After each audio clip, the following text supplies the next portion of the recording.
oh, yeah, you know, this is really hard work. Well, it's really hard work for somebody else. So, you know, if you both have this massive marketing budget of, I don't know, $1,000, 2 of you together is $2,000, and 3 of you together is $3,000, and you can get a hell of a lot more with $3,000 than you can with one. So, to a certain extent, it's actually thinking a little bit bigger.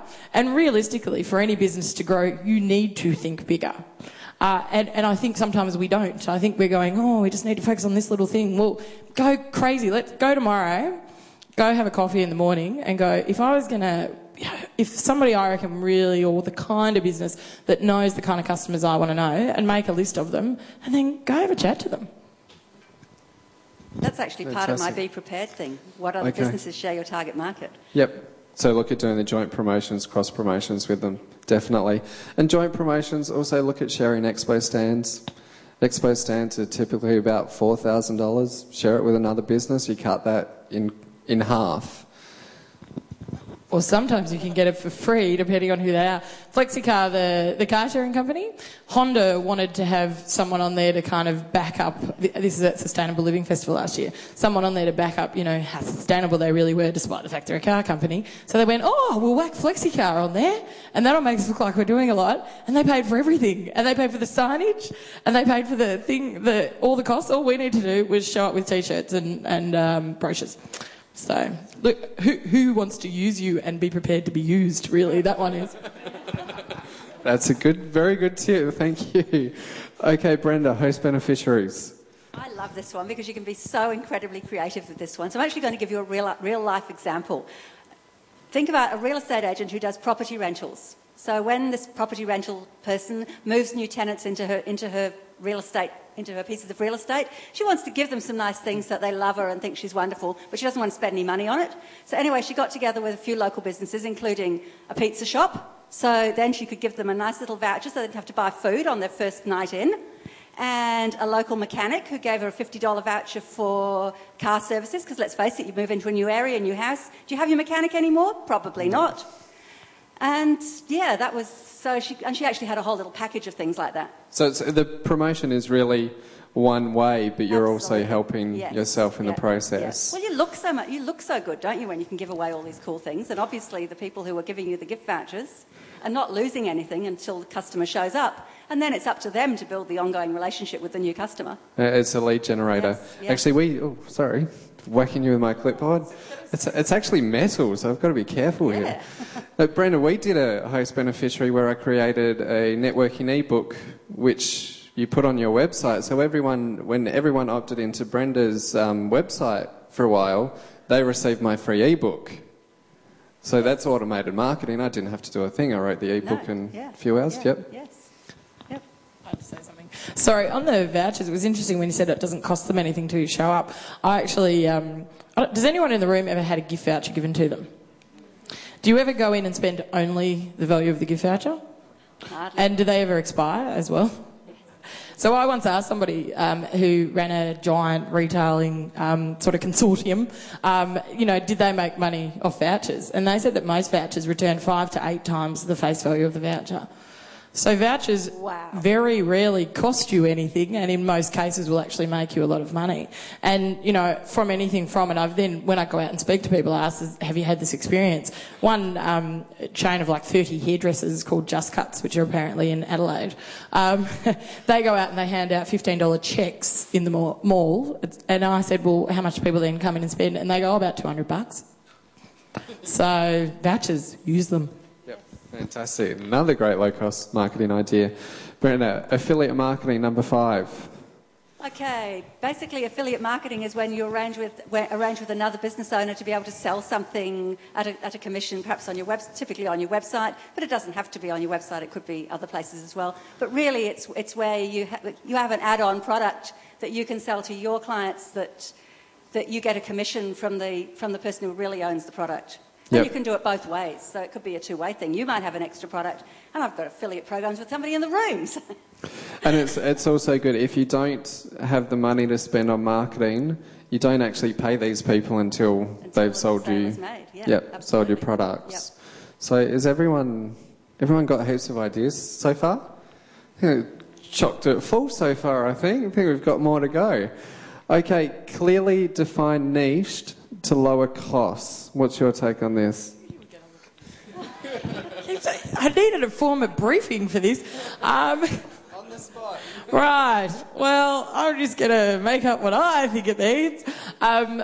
I think the thing that most business people are a bit scared to do is specialise or focus on a niche. And when you actually look at what most successful growing businesses have done, they have focused on one thing. They've taken the risk, the leap of faith, and they've actually focused on that. And they say no to business that doesn't go in that area, and they become well known for that. I mean, I had an interesting meeting today with a company called the Plenary Group, which I hadn't heard of, other than they give the charity I work for money.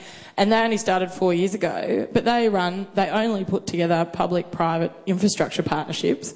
But, and they've been around 4 years and they've only got 80 staff, and they're building things like the new convention centre. Massive, big bucks projects where, they just went, this is what we're going to go after. Now, it's on a higher scale than where most of us are, but it sort of showed. Another one I was talking to, Service Stream, again, 4 years old, now has I think they told me they had 4,000 staff, and they just do the outsourced infrastructure for Telstra and telcos, and now they're looking at doing it for someone else. Weird little niches that you or I would never think of, but made somebody a shed load of cash. So, for me, it's the niche thing. It's, we all want to be, I can say I'm a marketing consultant, but what do I then specialise in? Or, I'm an accountant or a bookkeeper, what do I specialise in? I'm a life coach or any of those sort of, areas where there's lots of us out there. What can you say you're actually good at? What can you demonstrate you're good at? And therefore, it's a lot cheaper to go out and sell your services. You're making a lot less phone calls, and you can actually build some expertise and start charging a lot more money. I think that was a pretty good off-the-cuff answer. Yeah. Well done. Jeff? Yep.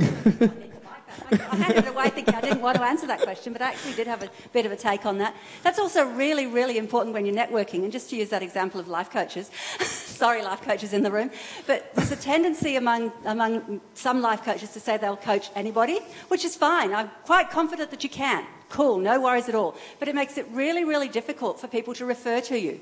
Whereas if you've got a really tight niche, then it's so much easier for somebody who's thinking, when they're talking to somebody who has a particular issue, to go, oh, that's the right person to send them to. Whereas if you're just one of the zillion life coaches around who says, I can coach anybody, then why on earth would they think of you when they meet somebody with an issue? So I think it's a really hot thing for networking. Yep, definitely. Jeff, the women have had the mics for a while. Hand it back to you. What's your take on business cards? How important has it been for your business? As long as they're not plastic, because you can't write on plastic ones. Yep. I think they're good. They're great to swap. I think it's good to get a logo and stick with it. Over the years, we've probably changed too much, but now we're trying to standardise and try and keep it pretty simple. Yep. I mean, they're one of the cheapest ways that you can market your business, get your cards out. Yep. And print on the back. Now, before we move into the next set of questions, do we have any questions for our panel? I'm working them pretty hard, don't you reckon? Yep, Des. What about the privacy laws with regards to joint sharing of DVs? I always get that question. You're not usually handing over a database in that case. So usually what you'll say is, can you please promote to your database, and they send it out on your behalf. Otherwise, it's not only really privacy considerations, you start getting hit with things like nasty anti-spam laws. So those sort of things, it's not about handing it over. It's about if you've got permission to contact someone, you send something on their behalf and they do the same thing. Pardon? Yeah, well, it depends what it is. I mean, realistically, nobody should be sending anything out unless there's an offer or a call to action in it. I mean, what's wrong with most people's marketing? There's absolutely no call to action.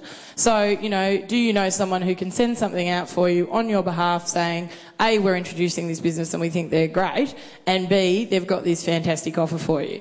And look, I'm not saying that's going to get you 1 million phone calls overnight, but it's a lot better than you were before you sent it out, so. Definitely. And I mean, for the joint promotions, even if you can create articles, get another business to put those articles in their newsletters, they then send it out to your database. So you're not swapping databases whatsoever. Okay, 7 questions in 7 minutes. Don't look at the questions, there's a few surprise ones up there. Number 1, Brenda. All right, you can go, Kimberly. What is the best marketing campaign you have ever done? cheapest and most effective. I ran an email marketing campaign, and the subject line was "Win a year's supply of chocolate." And it was hilarious. I've never run anything as successful before or since. And when you actually work out what a year's supply of chocolate is, it's not that expensive unless, because then you get in the whole debate, how much chocolates can someone really eat? But say it's a box a week over 52 weeks. And it was when I was with a company called wishlist.com.au years ago in the dot-com boom. And we had a lot of trouble getting people onto our database. And we had about 800 people subscribe in a week to win a year's supply of chocolate. And I'll stop. I think the federal government are covering the obesity issue this week. Okay. Brenda, what's your answer? The best marketing campaign you've ever done? Oh, my marketing has all really been based on networking. Yep. And I think I've got something like 22 strategic alliances at the moment. Wow. And basically all my business comes from two places, either those networks or the internet. Yep. So, which really isn't costing you. No. Yep. Yeah. Jeff, what's your best marketing campaign you've ever done? Drinking red wine. No, we a pretty social company, so we look after our clients pretty good with taking them to the races and whatever. And I believe it's a great way of doing it, and we don't really market other than taking people out. Yep. We're quite different. Yep, fantastic. And what's the worst marketing campaign you've ever done? Not being able to take them out. As long as the doctor's, your kidney's okay, you're still out there. Brenda, what's your worst marketing campaign you've ever done? That would have to be the $8,000 I spent on a PR consultant that generated absolutely nothing whatsoever. Yep. Has anyone had an experience like that? Yeah, I think we've all kind of gone there. What's your worst marketing campaign? Well, I've got an ugly one from years ago. I used to work at Primus Telecom as a marketing person, and we were very excited because we could finally churn people over from Telstra to Primus. And we had these, we needed to get some forms signed, and so I said to the guys, it's really exciting, this is going to happen. And anyway, the IT guys got a bit excited, and they churned them accidentally. So we churned 25,000 people that we weren't meant to have churned, and without their permission, which meant, we could have been fined a shed load of money by the federal government. However, it has a golden lining, because then we were like, can I swear in this room? And we're like, shit, what are we going to do? And we had this war council, and basically all we could work out was that we would have to fess up and say, we stuffed up. And so we wrote a letter very quickly to the 25,000 people and mailed it and said, we stuffed up. We've made a terrible mistake. We shouldn't have done this. Of course, if you choose to stay with us, we're going to give you this credit, but, otherwise, mea culpa. And the worst thing was we couldn't just churn them back to Telstra because Telstra wouldn't take them back without the signed form we were meant to have had. And anyway, the golden lining was that we actually got calls to the call centre, and people thanked us. They said they couldn't remember the last time a big company had admitted to making a mistake. And out of 25,000 people, guess how many people wanted to churn back? No, it was about 50. Okay. It was tiny. It was ridiculous. We were thinking, oh my God, our life is over. So anyway, yes, don't get too excited. Make sure your T's are crossed and your I's are dotted. I think that deserves a round of applause for dealing with that one, quite frankly. Okay, hands up. Have you ever spied on your competition? Mystery shopping. Mystery shopping, definitely. Yep. No? You don't really have any competition. Yeah, that's the nice thing. Which is a good niche to be in. It's a really cool niche to be in, yeah. Yeah, I mean, the closest I've come to spying on my competition, I guess, is there is a website in the United States that does something fairly similar to me. So I actually joined to find out what they did. So I guess that's spying on my competition. Yep, and it's all market research. Yes. That's it. Okay, Brenda, complete this sentence. I would have more clients if I... networked even more. Yep. Jeff, what would be your answer? Network more? Yep. I would have more clients if I was still doing marketing consulting this year, but I'm working for somebody else this year, so there you go. Yep. Beautiful. Okay, have you ever flirted with a customer to assist the sales process? Brenda? I am just way too old to do that anymore. Is there an age gap you're going to stop, or...? Well, because you did actually give us forewarning of that question, I was actually thinking about it, and I thought, way back when I was sort of corporate-y, then I think probably sort of a fair few drinks and stuff like that did happen. But now I'm sort of far more into valuable relationships. And I don't think of it as flirting. I mean, I don't know if I do, but I certainly don't think of it that way. Hands up, has Brenda flirted with you tonight? No? Okay. Jeff? Well, I suppose I could tell a funny story. I was a single man for quite a few years. I tried that marriage thing a couple of times. And well, you've got a beautiful wife back here. It didn't really work. But hang on, that's the flirting part. Dorothy had her own hire business in Warrnambool many years ago, and she wanted to hire some of our beautiful flooring. And so I helped her out, and here we are. We're together now and working as got you a round of applause. Well done. So I got you a client and a partner. Exactly, and it's been a pretty good relationship. And as I said before, Dorothy's the one that wrote the plan for the Telstra Award, and we're going. She's just done another one. We've been a finalist now in the National Hire Company of the Year, so we're pretty pleased about that too. So fantastic, Kimberly. I said, of course, because I reckon we flirt with people all the time. Because I think that what flirting is actually about, it's not about getting laid. I said, could I swear? That wasn't a swear word, that was just an implication. No, I think that ultimately, what real flirting is about making somebody else feel good. And so I don't think flirting in the floozy sense, but I think if you're out and you're wanting to do business with someone, you want them to like you. I mean, generally, every sales survey says people do business with people they like. Even in a large tender process, if they like you, you're more likely to get the work. That doesn't mean be false. That means if you're not going to get along with them, you're probably not going to be good in business together. So, I don't say flirting as in I was trying to, wow them with my gorgeous good looks. But, if it's going out and trying to make somebody smile and feel good and, be interested in them, then, yeah, you should all do that. Fantastic. Actually, I was on a guest panel for the Roosters and Feather Dusters event about a year back now, and one of the guys in the audience asked me, how do I become a better networker? And I just turned around and said, learn how to flirt. Half the audience went, oh, half the women went, interesting. Learning to flirt for me is really about building rapport more than anything. It's learning to connect with another person. Brenda, if you had $1,000 to spend on marketing, what would you do with it? Oh. What would you spend it on? What would I spend $1,000 on marketing on? We're talking low-cost marketing tonight. Well, I don't know. To me, that's probably high cost because I don't spend very much. Well, a few more networking events. Yep. Because I don't spend that sort of money on marketing.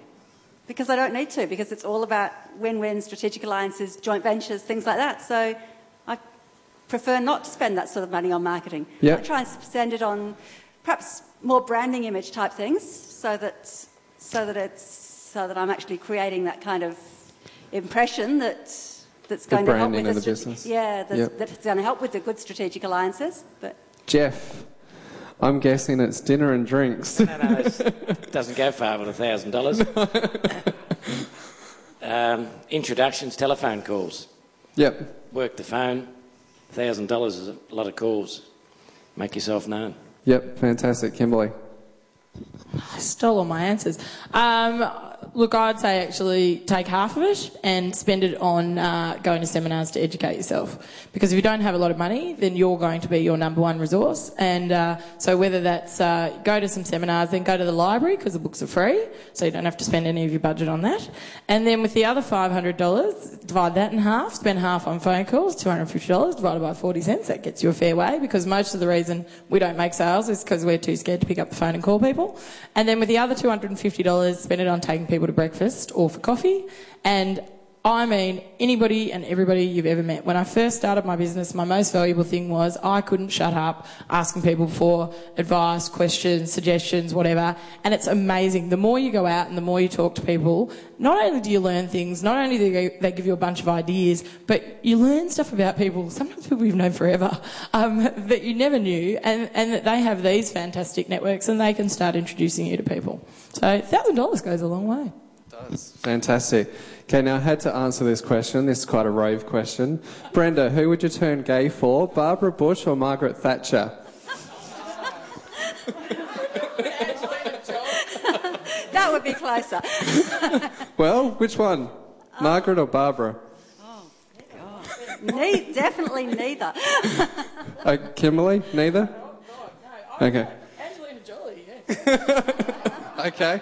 Jeff, John Howard or Kevin Rudd? To say neither, but I like poor old Johnny, so Johnny? if I was Okay. going to change. Fantastic.